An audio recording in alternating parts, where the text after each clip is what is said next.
Emergency and disaster nursing. Emergency यानी आपातकालीन nursing क्या होता है? आपातकालीन नर्सिंग है जिसमें मरीजों को हम सटीक या प्रॉम्प्ट मेडिकल केयर देते हैं जिससे कि उन्हें लॉन्ग टर्म डिसेबिलिटी या कोई सीरियस इलनेस या सीरियस कॉम्प्लिकेशंस ना हो। ठीक है, इसको हम बोलते हैं आपातकालीन नर्सिंग। और डिजास्टर नर्सिंग क्या होता है? डिजास्टर यानी किसी भी प्रकार का आपदा काल में जो नर्सिंग केयर हम देते हैं उसको हम बोलते हैं डिजास्टर नर्सिंग। आपदा का अर्थ होता है किसी प्रकार का घटना, नुकसान, किसी भी प्रकार का मैन मेड हो सकता है या नेचुरल हो सकता है। डिजास्टर मेनली दो प्रकार के होते हैं। एक होता है नेचुरल यानी कि आप नेचुरल अपने आप से नेचुरली जो आपदा होता है हम उसको बोलते हैं नेचुरल आपदा। जैसे कि भूकंप आना, वोल्केनिक इरप्शंस और फ्लड्स आना, अकाल पड़ना, लैंडस्लाइड्स होना, ये सब होते हैं नेचुरल आपदा। और मैनमेड जो होते हैं मनुष्य के द्वारा निर्मित या मनुष्य द्वारा किसी आपदा का निर्माण होना, उसको हम बोलते हैं मनुष्य के द्वारा मैनमेड। ठीक है, जैसे कि न्यूक्लियर वॉर हुआ, बायोलॉजिक वॉरफेयर जैसा कि बायोलॉजिक यानी केमिकल्स का उपयोग करके, या किसी बैक्टीरिया जैसा भी चल रहा है, कोरोना का जो चल रहा है वो एक प्रकार का मैनमेड है। ये कहा जा रहा है ना कि कोरोना चाइना के लैब्स में बना है, तो ये एक प्रकार का मैनमेड डिजास्टर हुआ। ठीक है, डिजास्टर मैनेजमेंट में कई स्टेप्स हैं, या यूं कह सकते हैं कि एक साइकिल है। ठीक है, डिजास्टर मैनेजमेंट सबसे पहला है प्रिपेयर्डनेस यानी तैयारी। कोई भी आपदा के लिए हम कितने तैयार हैं पहले से, उसको हम बोलते हैं प्रिपेयर्डनेस। रिस्पॉन्स यानी आपदा के दौरान हमारा क्या प्रतिक्रिया है उस आपदा की तरफ, उसको हम बोलते हैं रिस्पॉन्स सिस्टम। ठीक है, जैसे कि पब्लिक वार्निंग सिस्टम्स हुए, सर्च हुआ, रेस्क्यू, जैसे मान लीजिए कोई अर्थक्वेक वगैरह हो गया तो उसमें कई लोग मलबे में दब जाते हैं, मर जाते हैं, तो उनको खोजना, रेस्क्यू करना, बचाना, पब्लिक वार्निंग सिस्टम्स जारी करना, ये सारे हुए रिस्पॉन्स। ठीक है, इसके बाद है रिकवरी यानी आपदा के बाद उनको पुनः सामान्य स्थिति में वापस लाने की कोशिश करना। ठीक है, वापस लाने में बहुत समय लग जाता है, लेकिन वापस लाने तक का जो वो होता है, वापस लाने की कोशिश को हम कहते हैं रिकवरी स्टेज। जैसे कि उन्हें टेम्पररी हाउसेस प्रोवाइड करना, लॉन्ग टर्म मेडिकल केयर, लंबे समय तक उनको मेडिकल केयर प्रोवाइड करना, उनको काउंसिल करना, साइकोलॉजिकल सपोर्ट देना, ये सारा हुआ रिकवरी स्टेज। नेक्स्ट है मिटिगेशन यानी आपदा की तीव्रता को कम करने का प्रयास करना, मिटिगेशन। आपदा जब नेक्स्ट आने वाली है, ये हमारे मैनेजमेंट में या रिस्पॉन्स में आता है कि आपदा की तीव्रता को कम करने का प्रयास करना। जैसे कि वल्नरेबिलिटी एनालिसिस यानी कि पहले से हम, जैसे वेदर फोरकास्ट होता है, वेदर फोरकास्ट में हम पहले से कुछ चीजें फोरकास्ट कर सकते हैं, जैसे फ्लड्स होने वाले हैं, या जो वेव्स होते हैं तट के पास, अगर बड़े बड़े वेव्स अगर उठने वाले होते हैं तो उसका वेदर फोरकास्ट होता है। तो उसमें क्या करते हैं कि कोस्टल एरिया में जो लोग रहते हैं उनको वहां से हटा कर कहीं सेफ जगह में पहुंचा देते हैं। ये सारी चीजें होती हैं वल्नरेबिलिटी एनालिसिस में। और उसके बाद होता है पब्लिक एजुकेशन यानी पब्लिक को, जनता को मैक्सिमम एजुकेट करना इन सब चीजों के रिगार्डिंग और उनको हेल्प करना। नेक्स्ट हमारा टॉपिक है purpose of emergency planning. Emergency planning हम क्यों करते हैं, ये सब करने की क्या जरूरत है? डैमेज को मिनिमाइज करने के लिए, पब्लिक एवं पर्सनल लॉस बहुत ज्यादा यानी बहुत ही काफी स्केल में होता है, इसलिए डैमेज को मिनिमाइज करना बहुत ही जरूरी है। और दूसरा ये पर्पस है कि staff, clients, public in common सबका जो सेफ्टी है उसको सुनिश्चित करने के लिए ये बहुत ज़रूरी है कि हम इमरजेंसी प्लानिंग करें और वाइटल रिकॉर्ड्स को और वाइटल एसेट्स को बचाने के लिए, वाइटल रिकॉर्ड्स यानी जैसे कुछ-कुछ जगह, कुछ-कुछ ऑफिसेस में या कुछ-कुछ डिपार्टमेंट्स में कुछ-कुछ ऐसे इम्पोर्टेंट वाइटल रिकॉर्ड्स होते हैं जिसको बचाए रखना, ऐसी आपदा में भी उसको बचाए रखना बहुत ही आवश्यक होता है। तो इस टीम में कौन-कौन होते हैं? टीम में है मेडिकल पर्सनल्स होते हैं, फायर फाइटिंग वाले पर्सनल्स होते हैं, सिक्योरिटी वाले होते हैं और अन्य कई फील्ड के स्पेशलिस्ट होते हैं। इंफ्रास्ट्रक्चर यानी कि हमें इसमें क्या-क्या चीज़ों की आवश्यकता पड़ सकती है, इमरजेंसी प्लानिंग करने के लिए हमें क्या-क्या चीज़ों की आवश्यकता पड़ सकती है। सबसे पहले तो हमें चाहिए फर्स्ट एड बॉक्सेस जिसमें सब चीज़ें हों, जैसे कि हम कहीं पर भी जा रहे हों अपना एम्बुलेंस वगैरह लेके, तो हमें फर्स्ट एड बॉक्स चाहिए, उसमें सारी चीज़ें फर्स्ट एड के रिगार्डिंग सारी चीज़ें हों। मास्क हो और टेलीफोन लाइन, सो टेलीफोन लाइन से हम एक जगह से दूसरी जगह हम संपर्क करने में समर्थ रह सकते हैं। एम्बुलेंस सर्विसेज हो और लाउड स्पीकर्स हो, लाउड स्पीकर्स का ये फायदा होता है जैसे कुछ लोग मलबे में दबे हो और उनकी आवाज बाहर तक नहीं जा रही है लेकिन हमारी आवाज उन तक पहुंच सकती है और वो हेल्प के लिए बाहर आ सकते हैं, ठीक है। और fire fighting machines, fire fighting machines का भी बहुत जरूरत रहता है। इमरजेंसी लाइटिंग सिस्टम, अगर मान लीजिए सारी चीजें अगर रात के समय हो रही है या ऐसी जगह हो रही है जहाँ पर बिल्कुल भी रोशनी नहीं है तो वहां पर हमें इमरजेंसी लाइटिंग सिस्टम चाहिए।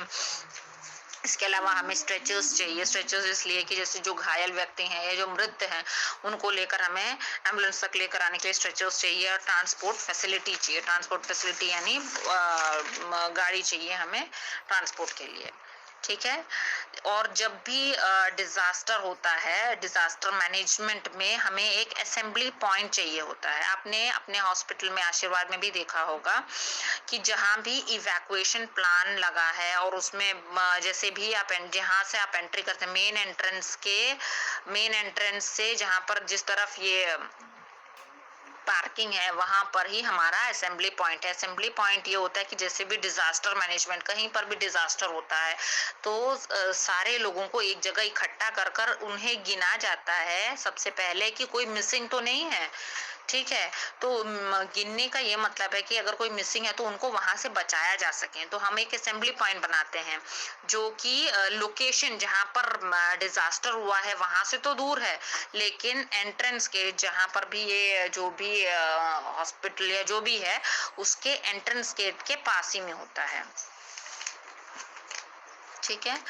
नेक्स्ट है रिहैबिलिटेशन। रिहैबिलिटेशन यानी पुनर्वास। पुनर्वास में हम क्या क्या कर सकते हैं? पुनर्वास यानी लोगों को वापस उसी स्थिति तक पहुंचाना जहां पर पुनः वैसी स्थिति में पहुंचाने को हम रिहैबिलिटेशन कहते हैं।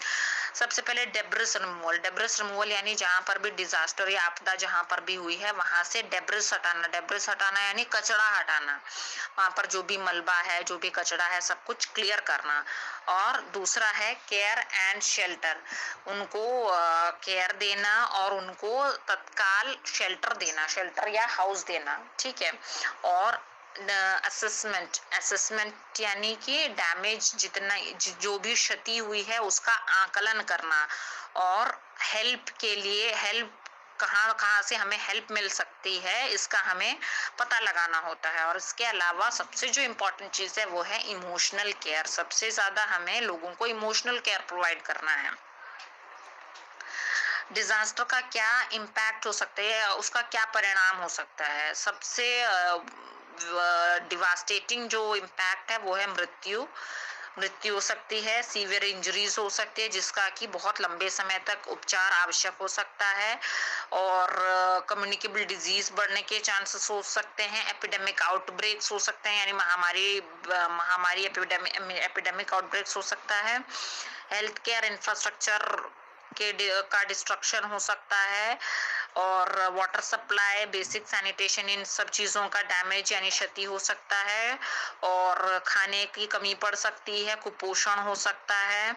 और इन सब कारणों के कारण लोग जो हैं एक जगह से दूसरी जगह जा सकते हैं जिसको पॉपुलेशन मूवमेंट या माइग्रेशन कहते हैं।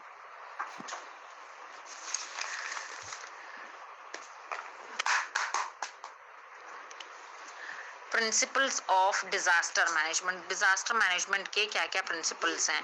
हमें सबसे पहले ये सोचना है कि जो भी डिजास्टर या जो भी आपदा अभी हुई है वो दोबारा से ना हो, ठीक है। और जितनी भी कैजुअलिटीज हैं यानी जो भी इमरजेंसीज हैं उसको कम से कम रखें, और विक्टिम्स को, जो विक्टिम्स हैं उनको बचाया जा सके, और फर्स्ट एड देना है, मेडिकल फैसिलिटीज को घायलों तक तुरंत और अति आवश्यक रूप से पहुंचवाना, ठीक है, और डेफिनेटिव मेडिकल केयर देना, और दोबारा से जिंदगियों को शुरू करने में लोगों की मदद करना। ठीक है। नेक्स्ट हमारा टॉपिक है qualities of nurse in disaster management. Nurse की क्या क्या भूमिका है या नर्स की क्या क्या गुण होने चाहिए जो डिजास्टर मैनेज कर रही है। सबसे पहला है लीडरशिप। लीडरशिप यानी उसको सारे हेल्थ टीम के साथ लीडर बनकर उस टीम का लीडरशिप करते हुए उनको आगे बढ़ना है, और उनको ट्रस्ट कीप करना होगा अपने मेंबर्स के बीच में, और खुद में स्ट्रेंथ होना चाहिए कि नहीं हम ये कर सकते हैं। जेंटलनेस एंड डिवोशन होना चाहिए। जेंटलनेस यानी बहुत ही पेशेंस रखना चाहिए, और अपने काम के प्रति डिवोटेड होना चाहिए, और वो कुछ भी करके ह्यूमन लाइफ को वैल्यू करने वाले होने चाहिए, जिससे कि वो लोगों की हेल्प कर सके। अपने आप पर बेटर कंट्रोल होना चाहिए, और टीम में कोऑर्डिनेशन रखने की क्षमता होना चाहिए। कमिटमेंट होना चाहिए, यानी गोल को, उनका अल्टीमेट गोल क्या होता है, लोगों को बचाना, उसके प्रति उनको अच्छा कमिटमेंट होना चाहिए। आपस में कोऑपरेशन होना चाहिए। कॉन्फिडेंट होना चाहिए, यानी अपने आप को वो ऐसा रखें कॉन्फिडेंस के साथ कि नहीं हम ये कर सकते हैं। रिस्पॉन्सिबिलिटी होनी चाहिए और अकाउंटेबिलिटी होनी चाहिए उनको। ठीक है। नेक्स्ट है कम्युनिटी प्रिपेयर्डनेस। कम्युनिटी में क्या क्या प्रिपेयर्डनेस चाहिए होता है। सबसे पहले जनता को जागरूक रखना या जागरूक करना बहुत आवश्यक है। आने वाली चीज़ों के लिए जो हो गई हैं उनके रिगार्डिंग भी उनको एजुकेट करना बहुत ज़रूरी है। वार्निंग सिस्टम डेवलप करना भी ज़रूरी है, यानी कहीं से आपको फोरकास्ट मिले कि वेदर का भी हो या कुछ भी हो, ऐसा कुछ भी जब डिजास्टर होने वाला है तो ऑब्वियसली फोरकास्ट मिलता है, तो हम उसके अकॉर्डिंग अपने आप को प्रिपेयर्ड रख सकते हैं। और अबव ऑल साइकोलॉजिकल सपोर्ट भी होना बहुत जरूरी है। साइकोलॉजिकल सपोर्ट सबको देना बहुत जरूरी है। नर्स की क्या रोल होती है, नर्सेस की क्या क्या रोल होते हैं इसमें डिजास्टर मैनेजमेंट में। समुदाय का आंकलन, समुदाय में किन किन चीजों का यानी क्या क्या चीजें उनको इजीली मिल सकती हैं। ठीक है। इमरजेंसी सर्विसेज में, आपातकालीन सेवा में उनको कहाँ कहाँ क्या क्या चीजें मिल सकती हैं, अस्पताल कहाँ कहाँ उपलब्ध हैं, और क्या क्या रिसोर्स अवेलेबल हैं। जैसे कुछ लोग हैं, जैसे फॉर एग्जांपल कि मान लीजिए कभी भी कोई आपदा होती है तो गवर्नमेंट सबसे पहले स्टेट गवर्नमेंट हेल्प करता है, फिर उसके बाद सेंट्रल गवर्नमेंट करता है, उसके बाद वर्ल्ड ऑर्गेनाइजेशंस जो भी हैं वो आगे आते हैं। ठीक है। तो इस तरह से रिसोर्स अवेलेबिलिटी के बारे में उनको पता लगाना है। उनको अपने टीम वर्कर्स के साथ कोलैबोरेट करके यानी एकजुट होकर उनको काम करना है, जिससे कि उनका काम अच्छे से आगे हो। ठीक है। और कम्युनिटी को अवेयर कराना है, और कम्युनिटी का भी पार्टिसिपेशन चाहिए डिजास्टर मैनेजमेंट के लिए।